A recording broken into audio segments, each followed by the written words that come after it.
Hey everybody, welcome to I Speak Organized. Today's video is part 2 of a 3-part series all about how to sell your old clothes. And in this video, I'm going to be talking about the best practices for working with consignment shops.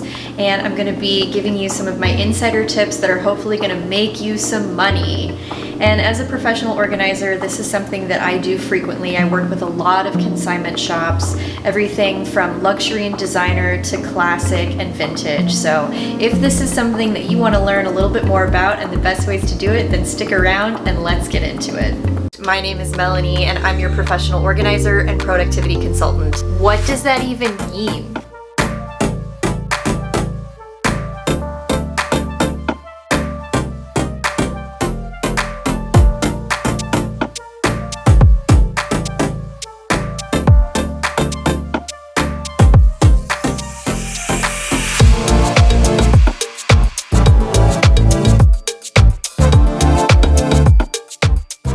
Hey everyone, welcome back. If you don't know me, my name is Melanie and I'm your professional organizer and productivity consultant.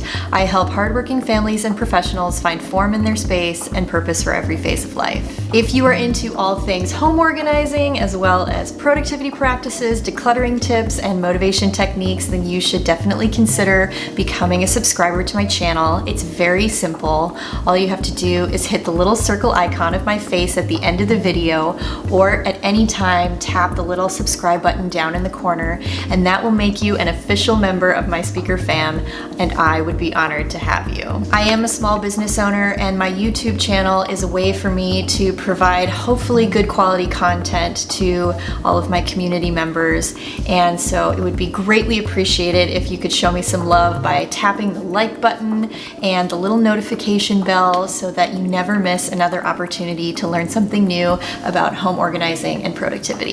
If you're also curious about how this process works when selling clothes online, be sure to click the card up in the corner, and that is part 1 of this series, Best Practices for Selling Clothes Online.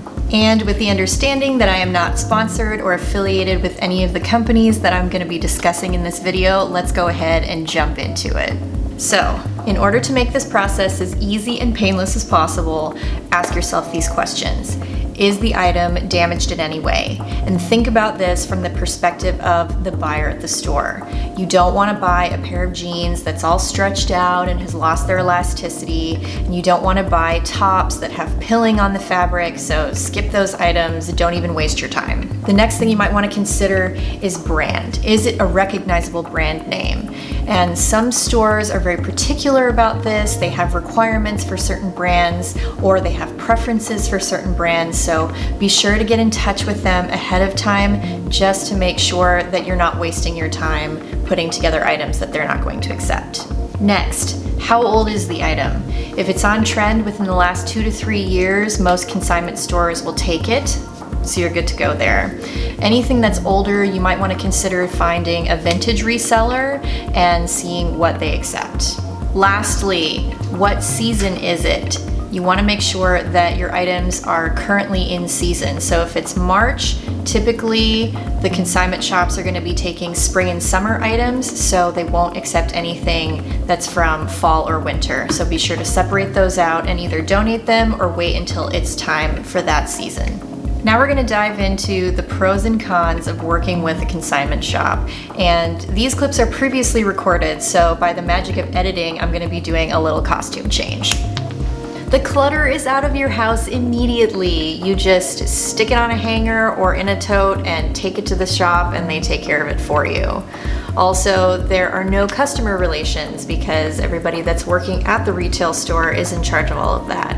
That also means that you have no sales or shipping responsibilities and you just sit back and collect your money when an item sells. Now, the cons of working with a consignment shop are that they're incredibly particular about the items they take. There's often a lot of protocol in place. They don't allow many people to be in the store at one time, so they have to limit their sales. And you usually get a smaller commission. It's around 30% or less, so that the store gets a decent cut of the items you bring. and they usually take about 50 items or less. So if you have a large volume of clothing that you need to move, you're having to bounce around town going to different consignment shops until you get all of your items assessed. And they don't always pay you cash up front. A lot of times you can be responsible for following up with them to see if an item has sold, to see what your commission is. If your priority is to get the clutter out of your home as soon as possible and maybe make a little bit of cash with very little effort, then in-person consignment is the way to go. Now we're going to be talking about the tips that will make you money. And these are steps that you're going to want to follow to be able to get the best return for your investment. And I have included some checklists that I will pop up on screen and walk you through each step. That's going to make sure you don't forget anything in the process. Let's check it out. This is a workflow for selling to consignment stores. So you want to choose 1 to 2 consignment shops. Again, think about the number of items you have and group them into 50 or less. So if you have 100 items, you might want to source out 2 different consignment stores so that you can do both runs in the same day and have everything out of your house. The next thing is going to be to call the store in advance. Most places are currently accepting clothes by appointment only and have safety protocols. So they'll also tell you which brands they take, what season they're currently accepting, and how many items you can bring at a time. Next thing is to make sure that you have hangers and totes. Luxury consignment stores usually require that you bring all your pieces on hangers for them to sort on their racks, and many other stores request that items be neatly loaded into totes and untouched for 24 hours for safety reasons. Next is obviously to launder and press items as needed, and then once you drop them off, you might be responsible for following up with the staff about payment if needed.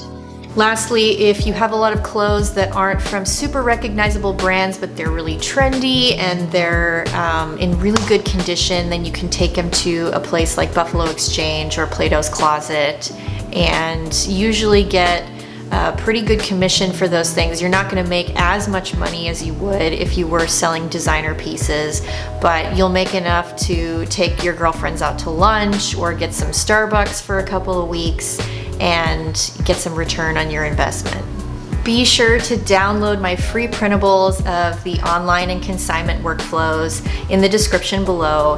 And if you ever need to reference any of the information we discussed in this video, I wrote a big old long guest post about it to a friend of mine, and I'll make sure to link to that post in the description as well. All right, you made it through part 2 of this video series, and thanks for sticking around. I really hope that it was useful for you. Again, be sure to check out part 1. I'll pop up the card in the corner again so that you can go take a look at that video. And I will see you guys in part 3 of this series, where I will be talking all about what to do with those clothes that won't sell. And I have tons of suggestions for clothing donation and recycling that go well beyond just your standard Goodwill. So be sure to check that out, and I will see you guys in the next video. Have an awesome day. Bye.